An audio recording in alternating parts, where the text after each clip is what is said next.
Bom, esse trabalho que eu vou apresentar foi feito em parceria com o Marc Pirot, que é um pesquisador do CIRAD, Instituto da França, e que hoje está na Universidade Federal do Pará. Bom, essa apresentação, então, que ficou muito facilitada pela brilhante apresentação da colega Kátia Grisa, ela tem essas partes aí. Falar um pouquinho sobre os fundamentos da política territorial brasileira, topicamente, alguns números sobre a política territorial brasileira, avaliação do ciclo de gestão nacional, de gestão social, que é exatamente a governança territorial, a partir de um índice que foi construído por nós, o índice de gestão social. Vamos falar sobre a composição desse índice e os seus resultados. E, a partir disso, vamos apontar 7 dilemas da governança territorial no Brasil, 6 avanços e 3 rotas para sua continuidade. Pois bem, rapidamente, claro, o enfoque territorial como estratégia de desenvolvimento sustentável tem esses 3 pressupostos aí: superação do setorialismo, a descentralização das ações do Estado e o protagonismo dos atores sociais em fóruns deliberativos ou os colegiados. O leitmotiv desse processo é a identidade, o motivo condutor. Tanto é que esses territórios foram definidos inicialmente a partir da identidade. Aliás, com uma contribuição muito importante do Rafael Echeverri para essa definição. E, claro, o ciclo de gestão social é a metodologia de desenvolvimento dessa política. É um processo de planejamento, debate, disputas e concertação efetivamente desenvolvido nos colegiados territoriais, que é exatamente a sua própria governança. Isso se pressupõe, dentro da concepção, da ideia da política, é que isso provocaria uma dialética ativa, produtiva e progressiva entre identidade, participação social e desempenho rural sustentável. Esse é o foco do trabalho, então, é a análise desse ciclo. Bem, aí estão os números da política territorial no Brasil. De 2004 a 2007 foram criados 120 territórios, entre 2008 e 2011, mais 44, a criação em 2008, como foi dito, do Programa Território da Cidadania, e entre 2012 a 2015, 74 novos territórios rurais, totalizando hoje 239. Isso significa 64,5% dos municípios brasileiros, 76% da área territorial do país, mais de 6 milhões e 500 mil quilômetros quadrados, 75% da população rural brasileira, 68% dos agricultores familiares, 84% das famílias assentadas pela reforma agrária, 87% de comunidades quilombolas e 66% dos pescadores. O Programa de Desenvolvimento Sustentável dos Territórios Rurais, o PRONAT,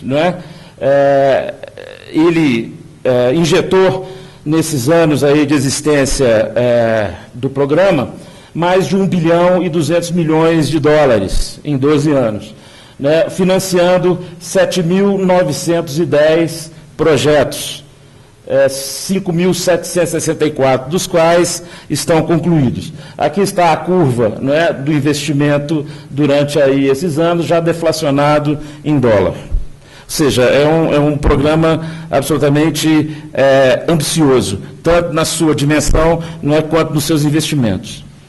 Bem, para a gente avaliar, então, esse ciclo de gestão social, nós partimos aí de 3 elementos. Foi feita uma pesquisa nacional financiada pelo MDA, através do CNPq, que envolveu 27 equipes de universidades que pesquisaram 37 territórios da cidadania. Foram 5 dimensões analisadas. Uma delas foi exatamente o índice de gestão social, que procura medir, então, o desempenho desse ciclo. Ele é constituído por 9 indicadores em 3 dimensões. A dimensão da participação e da mobilização, que os indicadores são mobilização e capacidade de decisão. a estrutura da governança, que é a questão da gestão do colegiado e o seu desempenho, e os impactos do funcionamento desse dispositivo de governança, né, em 5 elementos, em relação à legitimidade, ao exercício do poder, à aprendizagem, à territorialização das políticas públicas e ao melhoramento dos laços sociais. Essas são as 5 variáveis aí em relação aos resultados do funcionamento desse dispositivo de governança. Bom, o índice, né, ele varia entre 0 e 1, e a gente tem essas categorias aí indo de baixo a alto. Foram feitas 785 entrevistas com membros dos colegiados de 33 territórios da cidadania, a partir de um roteiro de 64 questões. Além do índice, né, nós vamos tentar discutir ou analisar, né, os avanços e os dilemas, a partir também da impressão desses pesquisadores, dessas 27 equipes que foram a campo e puderam, né, interagir com os atores do desenvolvimento territorial. E, a partir dos relatórios de pesquisa, nós procuramos, então, identificar esses dilemas e esses avanços. E também, algo feito este ano ainda, a partir de uma pesquisa do RIMISP, que Mireia coordena, inclusive, já citou essa pesquisa na fala dela, né, nós fizemos uns grupos focais para avaliar exatamente esses resultados da política territorial. Nós reunimos aí em 8 territórios da cidadania, 81 conhecedores da política territorial, ou seja, membros ativos da sua implementação. O índice gerado, o IGS, foi um índice médio, né, 0,56%, aliás, 0,56%, e a gente percebe aqui que os impactos, os resultados foram mais valorizados do que propriamente a participação, a mobilização e a própria estrutura de governança. Aliás, na pesquisa nacional que fizemos, essa é uma tendência bastante recorrente. Embora se perceba problemas na implementação da política, né, os atores sociais envolvidos valorizam sobremaneira os seus resultados, embora eles também não sejam perfeitos, evidentemente. É importante perceber, desculpa. Opa!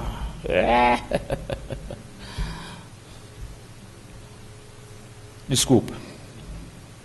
Sei lá onde eu estava, mas me perdi completamente aqui. Sim, aqui. Desculpa. Então você tem, não é, o índice médio, a participação média e a estrutura média e o impacto de funcionamento alto. Agora é interessante perceber o desvio padrão ou a variabilidade.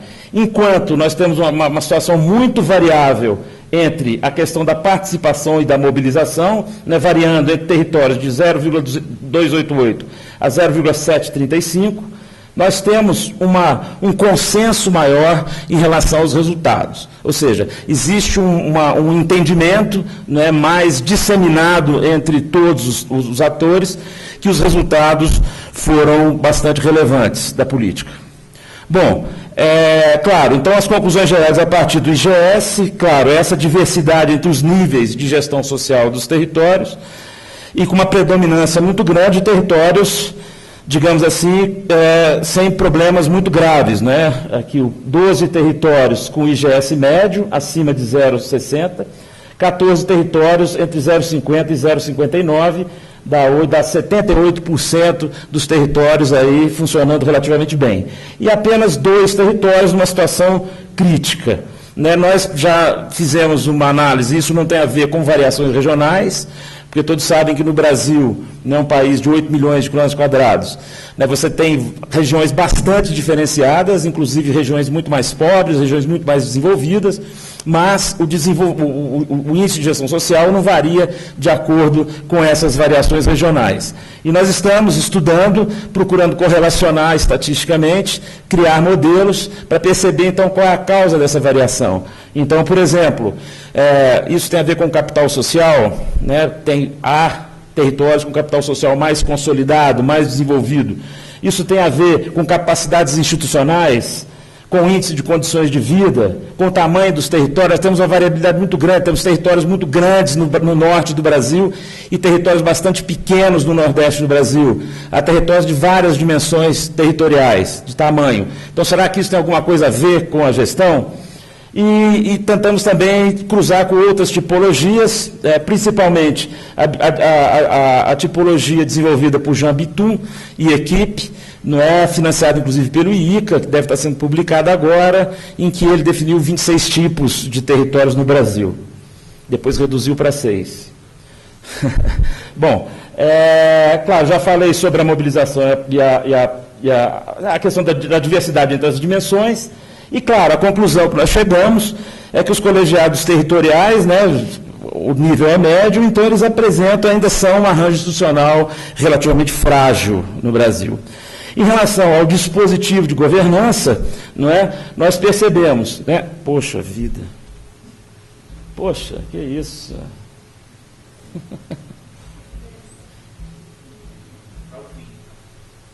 Let's go. Sim. Tira esse mouse daqui. Pois bem, né, que você tem, né, como pontos fortes a mobilização e a gestão, embora, como nós vimos, né, ele tem scores relativamente médios. Não vou falar muito sobre isso, né? E, claro, queria deixar mais tempo para falar exatamente dos dilemas, não é, que nós percebemos, esses 7 dilemas, a partir dessa observação e dessa interação com os colegiados e o próprio índice. Então, o primeiro dilema é um dilema organizativo, né? A falta de uma estrutura administrativa ou de assessoria estável redunda em várias improvisações em relação a procedimentos básicos, como convocações de reuniões e atas, e redação de atas, atualização de cadastros, listas de endereço, enfim, questões de burocracia simples, né, que dificultam bastante o funcionamento do colegiado. Isso vai rebater, inclusive, na participação, né? Duas tendências observamos, um certo absenteísmo, uma certa ausência de alguns representantes e a rotatividade em relação a outros. No caso do poder público, isso se explica, claro, pela alternância no poder, a mudança nas equipes administrativas, mas também a partir de uma ação deliberada, não é, do poder público em esvaziar essa instância e até boicotar essa instância em função, né, do que Kátia já colocou aqui, da disputa em relação a recursos. A sociedade civil está muito ligada a esse problema, não é, que essa falta de comunicação entre a coordenação e os membros do colegiado, mas também limitações financeiras dos membros, né, e problemas de deslocamento. Uma outra característica muito ressaltada pelos participantes é o que a gente definiu como assembleísmo. Muitas reuniões pouco produtivas, né, e que isso, de certa forma, traz um cansaço, né, para os membros do colegiado. Mas, principalmente, a morosidade em relação à implementação dos projetos. Os projetos são deliberados, então, até que eles sejam concluídos e entrem em funcionamento, o tempo é muito grande. Então, isso leva também a uma desmobilização. E, claro, a burocracia envolvida no processo. Identificamos também problemas de decisão, principalmente atores, instituições estratégicos que não são membros do colegiado, fundamentalmente os prefeitos, porque, Kátia, inclusive no Brasil, né, você não pode, é vedado pela lei você descentralizar recursos federais para entidades que não sejam públicas. Então, esses recursos, para serem aplicados em infraestrutura, né, em equipamentos, eles têm que ser transferidos para os outros entes da federação, municípios ou estados. Então, e muitas vezes a falta do prefeito, principalmente no colegiado, leva a você ter um nível de decisão muito baixo. Questões de falta de cumprimento de regras regimentais, né, deliberações por maioria em detrimento da construção de consenso. Não vou entrar em detalhe disso, porque já estou com quase 15 minutos falando aqui e vou querer garantir os meus 20 minutos. Claro, a questão da ação coletiva, percebemos também, quando a gente mandar o artigo, vocês vão poder ler, né, existe um hiato muito grande entre as ideias que estão sendo discutidas, não é, e ações práticas para que elas se efetivem, né? Claro, uma outra coisa muito importante é uma falta de um processo mais permanente de avaliação e monitoramento, que quando há são muito incipientes. Claro, a diversidade também em relação aos territórios, diversidade interna dos territórios e entre territórios, e digamos que a mais importante, a mais grave de todas elas, é a questão da autonomia. Realmente, o poder local é muito forte, né, o que inibe as ações do colegiado, e o que já foi citado por Kátia Grisa aí também, que é a falta de um estatuto próprio para o território. Né? Então, no Pacto Federativo Brasileiro, você tem definidos constitucionalmente, né, municípios, estados e a própria União, e nesse pacto o território é um não lugar, ele não existe. Bom, em relação aos impactos, também, aí sim, nós tivemos aqui um índice muito bom, de quase 0,7%, ele é médio-alto, e com essas variáveis em ordem decrescente. O mais valorizado foi o melhoramento dos laços sociais. Perguntamos lá no grupo focal, né, em relação exatamente a esses resultados, né, e 86% das pessoas responderam, né, que os resultados foram positivos. E definiram como o mais importante desses resultados o investimento em ativos territoriais, em segundo lugar, a democracia, em terceiro lugar, a aprendizagem, e em quarto lugar, o empoderamento. Então, diante disso, nós propomos aí 3 rotas, né, alternativas para o avanço e a permanência da governança territorial no Brasil. Adaptações no modelo vigente, né, com assessorias pontuais, porque um processo democrático, ele tem um custo e ele tem uma burocracia que o sustenta. Na Europa foi assim, né, quer dizer, na França foi assim, se criou a política territorial e escritórios estatais em que essas questões burocráticas e organizativas tinham financiamento do Estado. No Brasil não foi feito dessa forma, né? Então, houve uma improvisação no sentido de dar esse suporte administrativo e organizativo para os colegiados, que tem sido resolvido de maneira também bastante precária. Primeiro, com as organizações da sociedade civil e agora com as universidades. Realmente, o papel das universidades não é da assessoria para os colegiados territoriais. Tem-se tentado consórcio de municípios, mas também são consórcios de prefeitos, não vou entrar em detalhe disso pelo meu tempo. A questão do novo estatuto jurídico, nessa conjuntura de regressão conservadora pela qual passa a América Latina, né, e o Brasil, muito particularmente, é muito difícil, né, de se negociar e de se redefinir o Pacto Federativo no Congresso Nacional. Então, isso não é algo que seja possível. E eu pergunto, né, qual é a fórmula? Porque nós temos vários autores críticos, inclusive Favaretto, por exemplo, bastante críticos em relação à política territorial, mas que não trazem alternativas. Precisa de um novo estatuto jurídico. Precisa disso. Precisa daquilo. Sim, como? E mais importante, quem financia? Né? Porque também num momento de regressão econômica, de aperto fiscal. Né? Então, como que nós vamos criar novas despesas no orçamento público para criar um novo ente federativo, no caso brasileiro? Então, eu penso, nós pensamos, eu e Mark, e propomos, né, que o caminho é construir a autonomia dos colegiados. Primeiro, fomentar processos de formação visando desenvolver a aprendizagem organizacional. Isso sim podem fazer universidades ou ONGs, como tem feito tradicionalmente. 2, consolidar o sistema de gestão estratégica do Ministério do Desenvolvimento Agrário, né, na linha do que Mário Samper falou aqui anteriormente, né, como uma ferramenta da inteligência territorial. Isso é fundamental, né? Criar uma inteligência territorial. E, finalmente, e talvez o mais importante, uma proposta inovadora, não é, que seria a criação de fundos mútuos de desenvolvimento territorial, que seriam compostos por dividendos, né, oriundos dos investimentos nos ativos territoriais. Ora, o Estado investiu nos territórios, em projetos. Esses territórios têm se desenvolvido economicamente. Então, por que os beneficiários, não podem dar a sua contraparte, não para o Estado, mas para a sua própria organização?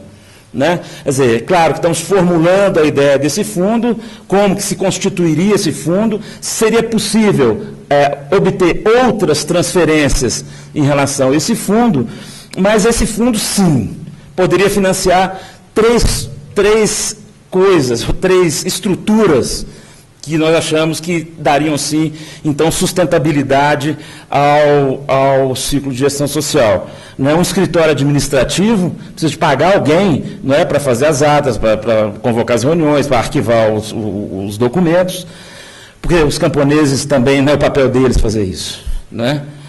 Uma agência de desenvolvimento territorial, que você teria ali capacidades técnicas para elaborar os projetos, e o próprio custeio da participação.